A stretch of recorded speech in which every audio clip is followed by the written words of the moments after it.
7 പടവുകൾ കയറിയാണ് ഒരുവൻ കാശീശോ അഥവാ പട്ടക്കാരനായി തീരുന്നത്. പട്ടം കൊട ശുശ്രൂഷയിൽ ആദ്യത്തേത് ദൈവവിളിയാണ്. ശിരോരോമം കത്രിച്ച് ഒരുവനെ മറ്റുള്ളവരിൽ നിന്ന് വേർതിരിക്കുന്നു.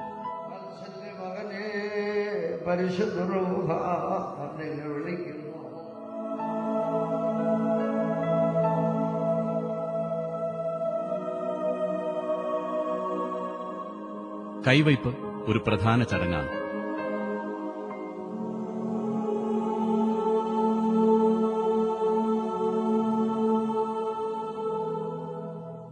കർത്താവേശു മിശിഹായിൽ നിന്ന് പരിശുദ്ധ പിതാക്കന്മാരിലൂടെ തലമുറ കൈമാറി വന്ന പൌരോഹിത്യ പിന്തുടർച്ച മേൽപ്പട്ടക്കാരൻ പട്ടക്കാരനിലേക്ക് പകർന്നു നൽകുന്നു. മേൽപ്പട്ടക്കാരൻ ഊതുന്നത് പരിശുദ്ധാത്മാവിന്റെ ആവാസത്തിനായിട്ടാണ്. കർത്താവിന്റെ തിരുശരീര രക്തങ്ങൾ വഹിക്കുന്ന കാസായിൽ നിന്നും പീലാസായിൽ നിന്നും പരിശുദ്ധാത്മാവിനെ ആവാഹിച്ച് മേൽപ്പട്ടക്കാരൻ തന്റെ കാപ്പയ്ക്കുള്ളിൽ നിൽക്കുന്ന പട്ടക്കാരനിലേക്ക് പ്രവേശിപ്പിക്കുന്ന കാഴ്ച ഉദാത്തമാണ്.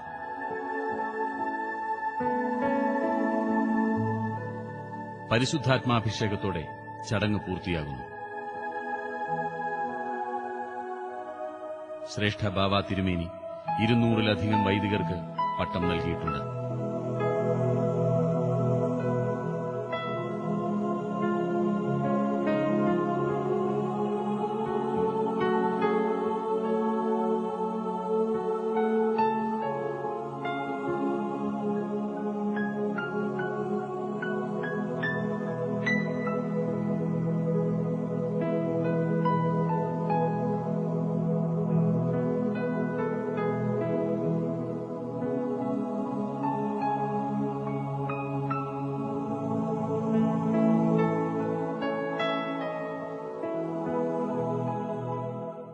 വളരെ വിനയത്തോടും സ്നേഹത്തോടും കൂടിയുള്ള ബാവായുടെ സമീപനം, പ്രാർത്ഥനാ ജീവിതം, എന്തെങ്കിലും കുറ്റങ്ങളോ കുറവുകളോ നമ്മൾ കണ്ടുകഴിഞ്ഞാൽ ഉദാഹരണങ്ങളിലൂടെ ആ തെറ്റുകൾ ചൂണ്ടിക്കാണിച്ചു തരുന്ന ആ വലിയ വിശാലമായ മനോഭാവം, ഇതെല്ലാം ശ്രേഷ്ഠ ബാവായുടെ ജീവിതത്തിൽ ഞാൻ കണ്ട ഒത്തിരി വലിയ ഗുണങ്ങളാണ്.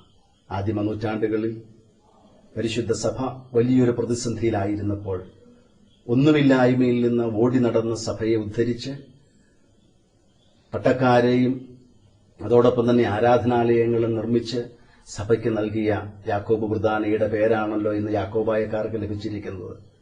അതുപോലെ തന്നെ ഒന്നുമില്ലായ്മയുടെ ഒരു അന്തരീക്ഷത്തിൽ നിന്ന് തന്റെ ജീവിതം മുഴുവനും പരിശുദ്ധ സഭയ്ക്കു വേണ്ടി, സത്യവിശ്വാസത്തിനു വേണ്ടി, ദൈവനാമ മഹത്വത്തിനു വേണ്ടി തന്നെ ഏൽപ്പിച്ചിരിക്കുന്ന അജഗണങ്ങളുടെ പാലനത്തിനായി, അതിന്റെ ഉന്നമനത്തിനായി സമർപ്പിച്ചിരിക്കുന്ന ആ ശ്രേഷ്ഠ മഹാപുരോഹിതൻ പരിശുദ്ധ യാക്കോബായ സഭയ്ക്ക് അനുഗ്രഹവും സമൂഹത്തിന് മുഴുവനും പുതിയ ഒരു വെളിച്ചവും ദർശനവുമാണ്. ബാവാ തിരുമേനി പറയാറുള്ള ഒരു കാര്യമുണ്ട്, വിദ്യാഭ്യാസ സ്ഥാപനങ്ങൾ പൈസ ഉണ്ടാക്കുന്നതിന് വേണ്ടിയിട്ടുള്ള ഒരു വാണിജ്യ സ്ഥാപനമായി അങ്ങനെ മാറിക്കൂടാ.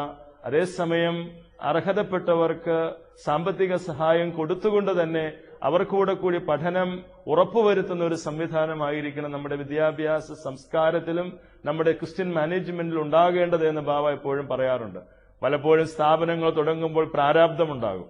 ഈ പ്രാരാബ്ധങ്ങൾ ഒന്ന് തീരുന്ന മുറയ്ക്ക് എഡ്യൂക്കേഷൻ ഫ്രീ ആയിട്ട് കൊടുക്കണമെന്നുള്ള ഒരു വലിയ വാദഗതിക്കാരനാണ് ബാവ തിരുമേനി. അദ്ദേഹം അത് എപ്പോഴും ഈ ട്രസ്റ്റിന്റെ ബോർഡ് മീറ്റിംഗിലൊക്കെ പറയാറുള്ളതാണ്.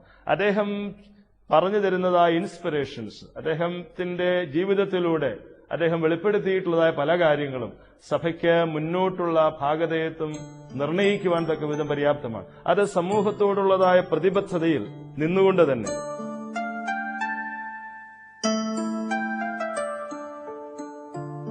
ആയിരത്തി 1974 മെയ് മാസത്തിലാണ് ഈ സ്ഥാപനത്തിന്റെ ആരംഭം. വയനാടത്തെ വലിയ വീട്ടിൽക്കാര് തന്ന സ്ഥലവും അതിനോട് ചേർന്ന് വാങ്ങിച്ച സ്ഥലവും സർപ്പക്കുളവും സർപ്പക്കാടും അതിലുള്ള സർപ്പങ്ങൾ വിഹരിക്കുന്ന ഈ സ്ഥലത്ത് ഇവിടെ ഒരു കുരിശൻ തൊട്ടി മുൻപിൽ കാണുന്ന, അത് ചെറുതാണെങ്കിലും അതാണ് ആദ്യം സ്ഥാപിച്ചത്. അത് വൈകുന്നേരമായിരുന്നു. ഞാനിവിടുന്ന് പോയി കഴിഞ്ഞ് ഒരു 20 മിനിറ്റ് കഴിഞ്ഞപ്പോൾ ആ സർപ്പക്കാട്ടിൽ നിന്നൊരു പാമ്പ് ഇറങ്ങി വന്ന് ഈ കുരിശുങ്ങൾ കിടന്നു. നാട്ടുകാരെല്ലാവരും കാണാനിടയായി. അതേ തുടർന്ന് പിന്നീട് അനുഗ്രഹങ്ങളും അത്ഭുതങ്ങളും ഉണ്ടായി. 33 ദിവസം കൊണ്ട് ഈ ദൈവാലയത്തിന്റെ നിർമ്മാണം കഴിഞ്ഞു. ഈ നാട്ടിലുള്ള മുഴുവൻ ആളുകളും രാവും പകലും ഇവിടെ തന്നെയായിരുന്നു. 74 മുതൽ ഇന്ന് വരെ ട്രസ്റ്റി ആയിരിക്കുന്ന വർക്കിയാണ് റമ്പാച്ചനോട് ചേർന്നിരിക്കുന്നത്. ഇവിടെ മണിയടിക്കുന്ന മാത്തുക്കുട്ടിയും സ്കൂൾ കാര്യങ്ങളുടെ സ്കൂളും ആത്മീയ കാര്യങ്ങൾ അന്വേഷിക്കുന്ന കുഞ്ഞും അതിനോട് ചേർന്നിരിക്കുകയാണ്. 12 വർഷം മുൻപ് കോഴിപ്പറമ്പത്ത് ഏലിയാസ് ശമാശൻ അച്ഛനായി, 2003 അദ്ദേഹം റമ്പാനായി. അദ്ദേഹത്തിന്റെ 12 വർഷത്തെ രാപകലുള്ള പരിശ്രമവും മറ്റുമാണ് ഈ സ്ഥാപനം ഇവിടെ വളർന്നു വന്നത്. സാധുക്കളെ സഹായിക്കുന്നതിൽ, പാവപ്പെട്ട കുഞ്ഞുങ്ങളെ വിളിച്ചിരുത്തി പഠിപ്പിക്കുന്നതിൽ തുടങ്ങിയുള്ള കാര്യങ്ങളിലെല്ലാം ഈ ചെറിയ ദേവാലയം വലിയ കാര്യങ്ങൾ ചെയ്യുന്നുണ്ട്. ഞാൻ മെത്രാപ്പോലീത്തയായിരുന്ന സമയത്ത് മാസത്തിൽ ഒരു ദിവസം ഇവിടെ വരും, പ്രാർത്ഥിക്കും. ഒത്തിരി രോഗികൾ വരും, അനുഗ്രഹം പ്രാപിക്കും. എന്നാൽ കാതോലിക്കായതിനു ശേഷം റമ്പാച്ചനെ ആക്കി അദ്ദേഹം എല്ലാം നല്ലതായിട്ട് ചെയ്തു വരുന്നു. ഇപ്പോൾ പ്രായമായെങ്കിലും ഇവിടെ വരികയും അന്വേഷിക്കുകയും ചെയ്യാൻ പറ്റുന്നില്ലെങ്കിലും റമ്പാച്ചൻ ഈ കാര്യങ്ങളൊക്കെ കൃത്യമായിട്ട് ചെയ്തു വരുന്നുവെന്ന് നന്ദിയോടെ സ്മരിക്കുന്നു.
എന്നെ ഈ സ്ഥാനത്തേക്ക് തിരഞ്ഞെടുക്കുമ്പോൾ ഞാൻ ബന്ധപ്പെട്ടവരോട് പറഞ്ഞു, മറ്റാരെയെങ്കിലും ആക്കുന്നത് എനിക്ക് സന്തോഷമാണ്, ചുമതലകളെല്ലാം ഞാൻ നിർവഹിച്ചു കൊള്ളാമെന്ന്.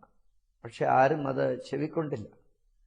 ഇപ്പോഴും പരിശുദ്ധ സഭയ്ക്ക് എഴുതി കൊടുത്തിട്ടുണ്ട്, എന്നെ ഈ സ്ഥാനത്ത് തുടരാൻ അനുവദിക്കാതെ മറ്റൊരാളെ കണ്ടുപിടിക്കണം എന്ന് സഭയോട് രേഖാമൂലം എഴുതി കൊടുത്ത് ആവശ്യപ്പെട്ടിട്ടുണ്ട്. പരിശുദ്ധ പാത്രികീസ് ബാവയുടെ തിരുസന്നിധിയിലും ഇത് ആവശ്യപ്പെട്ടിട്ടുണ്ട്. അതൊരു വശമാണെങ്കിലും മറ്റൊരു വശം ഞാൻ തന്നെ ഒരിക്കലും നടക്കുന്നില്ല. യേശു ക്രിസ്തു എന്നെ കൈക്ക് പിടിച്ച് നടത്തുന്നു എന്നുള്ളത് എനിക്ക് ഉത്തമ ബോധ്യമാണ്, സഭയ്ക്കത് അനുഭവമാണ്.